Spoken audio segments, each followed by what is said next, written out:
दोस्तों आपका एके Anil sir channel में स्वागत है। दोस्तों आज हम क्लास 10th के सारे बहुविकल्पीय पढ़ने वाले हैं। पहला चैप्टर जैसा कि आप जानते हैं हमारा कौन सा है, जैव प्रक्रम है। जैव प्रक्रम का पहला क्वेश्चन है कि प्रकाश संश्लेषण की क्रिया में ऑक्सीजन गैस कहाँ से निकलती है, जल से। दूसरा क्वेश्चन, प्रकाश अपक्रिया होती है तो कहाँ से होती है, हरित लौह के ग्रेना में। क्लोरोप्लास्ट के ग्रेना में बनते हैं तो एटीपी तथा NADP2H बनते हैं। हरित लौह के स्ट्रोमा में कौन सी क्रिया होती है तो आप जानते हैं कौन सी होती है, अप्रकाशीय अपक्रिया होती है। अगला पांचवा क्वेश्चन हमारा है दोस्तों कि पादपों में वायु प्रदूषण कम करने वाली प्रक्रिया कौन सी है तो प्रकाश संश्लेषण है। पायरुवेट के विखंडन से यह कार्बन डाइऑक्साइड तथा जल ऊर्जा देता है और यह क्रिया करता है। छठा क्वेश्चन है तो ये हमारा कौन है, माइटोकॉन्ड्रिया है। स्वपोषी पोषण के लिए आवश्यक क्या है, उपर्युक्त सभी कार्बन डाइऑक्साइड भी है, क्लोरोफिल भी है, सूर्य का प्रकाश है। आहार नाल की सी आकार की संरचना क्या कहलाती है, ग्रहणी कहलाती है। दोस्तों आगे क्वेश्चन है, मनुष्य में ग्रास नली की लंबाई कितनी होती है तो 25 से 30 सेंटीमीटर। मनुष्यों में लार ग्रंथियों की संख्या कितनी होती है, 3 जोड़ी। किम रूप परिशेष का किसका भाग है तो बड़ी आंत का भाग है। मनुष्य में दूध के दांतों की संख्या कितनी होती है, आप जानते हैं 20 होती है। 13 नंबर का क्वेश्चन, मनुष्य में के प्रत्येक जबड़े में चर्वणक दंतों की संख्या कितनी होती है, 6। ग्रास नली द्वार पर लटकी हुई पत्ती के समान कार्टिलेजी रचना क्या कहलाती है, एपिग्लोटिस कहलाती है। यकृत क्या स्रावित करता है तो यकृत बाइल जूस मतलब पित्त रस स्रावित कर रहा है। आहार नाल के पेशीय संकुचन को कहते हैं तो हम इसको क्या कहते हैं, क्रमाकुंचन कहते हैं। जठर रस स्रावित होता है तो जठर रस हमारा अमाशय से होता है। उसके बाद क्वेश्चन है, ट्रिप्सिन एंजाइम क्रिया करता है कहाँ पर, प्रोटीन पर। निम्न में से कौन सी विटामिन का जोड़ा जल में घुलनशील तो आप जानते हैं BC, मतलब भैंस से याद कर सकते हैं कि विटामिन जो है BC ये जल में घुलनशील है और ADE ये कहाँ पर घुलनशील है, वसा में घुलनशील। तो अगला क्वेश्चन है कि विटामिन C का अच्छा स्रोत क्या है तो हम जानते हैं संतरा, जो खट्टे फलों में पाई जाती है विटामिन। बेरी रोग किस विटामिन की कमी से होता है, विटामिन B1 की कमी से होता है। निम्नलिखित में मनुष्य की लार में पाया जाता है, क्या पाया जाता है, टाइलिन नामक एंजाइम पाया जाता है। हीमोग्लोबिन महत्वपूर्ण भूमिका किसमें निभाता है, श्वसन में। ऊर्जा की जो मुद्रा है वो क्या है, ATP है। ग्लाइकोलिसिस की प्रक्रिया संपन्न होती है कोशिका द्रव्य में। ग्लाइकोजेनेसिस क्रिया में बनता है, क्या बनता है, ग्लूकोज।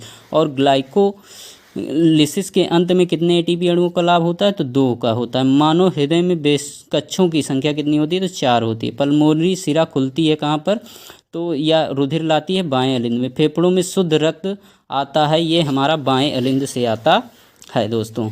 तो आगे हम चलेंगे, अगला क्वेश्चन है, शुद्ध रुधिर को शरीर के विभिन्न भागों में ले जाती है तो वो हमारी ले जाती है कौन सी, महाधमनी। वह कौन सी शिरा है जिसमें शुद्ध रुधिर प्रवाहित होता है तो वो हमारी कौन सी है, पल्मोनरी। रुधिर के कितने समूह होते हैं तो 4 समूह होते हैं। रक्त का लाल रंग किस पदार्थ की उपस्थिति के कारण होता है तो हीम के कारण होता है। लसिका में नहीं पाई जाती है तो दोस्तों लाल रुधिर कणिकाएं नहीं पाई जाती। पौधों में पत्तियों तक जल एवं खनिज लवण स्थानांतरित होते हैं तो ये जाइलम द्वारा होते हैं।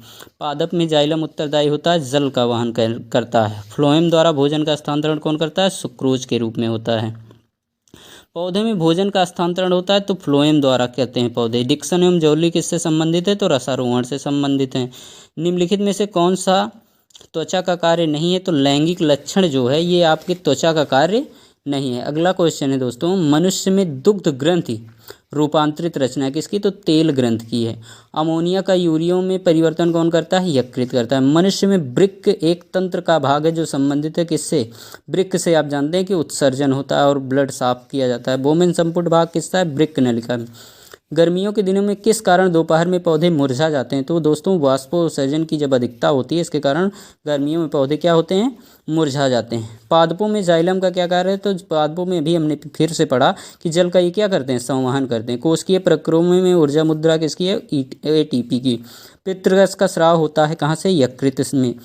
केवल जल में घुलनशील होता है कौन सा होता है, विटामिन C। दोस्तों अगला क्वेश्चन है हमारा, ATP तथा NADP का निर्माण होता है कहाँ पर, क्लोरोप्लास्ट में। केवल न्यूक्लिक अम्ल तथा प्रोटीन्स के क्या बने होते हैं, हमारे विषाणु बने होते हैं जिनको हम वायरस कहते हैं। द्वार कोशिकाएं पाई जाती हैं दोस्तों रंध्रों में। तो दोस्तों ये हमारे पहले चैप्टर का था, हम नेक्स्ट चैप्टर पर तो दोस्तों हमारा दूसरा चैप्टर है जीव जनन कैसे करते हैं। तो उसमें का पहला जो क्वेश्चन है कि DNA के दोनों तंतुओं को आपस में जोड़ते हैं तो ये हाइड्रोजन बंध जोड़ते हैं।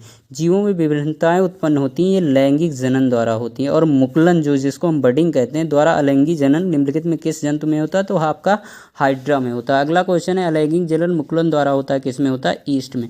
पुष्प में कितने भाग होते हैं? तो आप जानते हैं 4 भाग होते हैं। एक पुष्प के स्त्री केसर के मध्य भाग को क्या कहते हैं? वर्तिका कहते हैं। पराग कोश में होते हैं पराग कण। तो दोस्तों आगे हम चलते हैं, अगला क्वेश्चन है पराग कणों का पराग कोश से वर्तिकात का स्थानांतरण क्या कहता है? पराग कण कहलाता है। पराग नली में अगर पूछा जाए नर युग्मकों की संख्या कितनी होती है? तो 2 होती है। द्विनिषेचन विशेष लक्षण है किसका? आवृतबीजी पादप का। एंजियोस्पर्म में निषेचनोपरांत बीज कवच बनता है, ये किसका बनता है?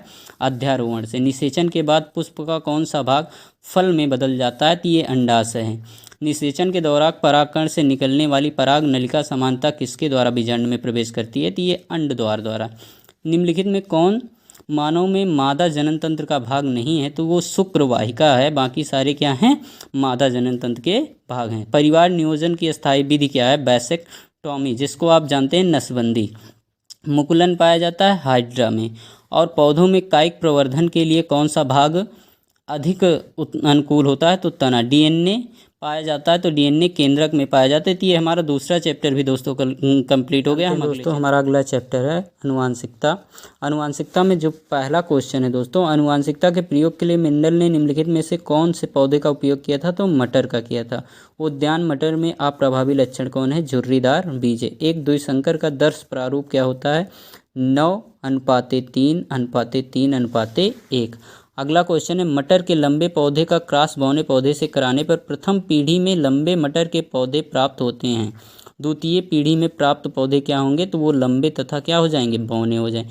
F2 पीढ़ी में 3:1 के अनुपात में प्राप्त होता है एक संकर क्रॉस। पृथक्करण का नियम प्रस्तुत किसने किया था? तो हमारे ग्रेगर जॉन मेंडल ने किया था। इन्होंने ही अनुवांशिकता की खोज की। दोस्तों हमारा अगला क्वेश्चन है गुणसूत्र किस पदार्थ के बने होते हैं? तो गुणसूत्र जो हमारे हैं डीएनए और प्रोटीन के बने होते हैं।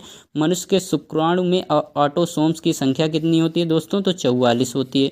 जीवन की उत्पत्ति हुई थी कहाँ से? सागर से। समाज समजात अंगों का उदाहरण क्या है? उपर्युक्त सभी है। विकास की दृष्टिकोण से मानव से सबसे निकटवर्ती कौन है? चिंपैंजी। पुरुष में लिंग गुणसूत्र क्या होता है? XY और महिलाओं में XX होता है। विकासीय दृष्टिकोण से हमारी किससे अधिक समानता है? तो चिंपैंजी से। निम्नलिखित में कौन सा जीन प्रारूप शुद्ध गोल बीज वालों को प्रकट करता है? RR। जाइगोट के गुणसूत्रों की संख्या होती है 2X। डार्विन के अनुसार नई प्रजातियों की उत्पत्ति होती है प्राकृतिक वर्ण से।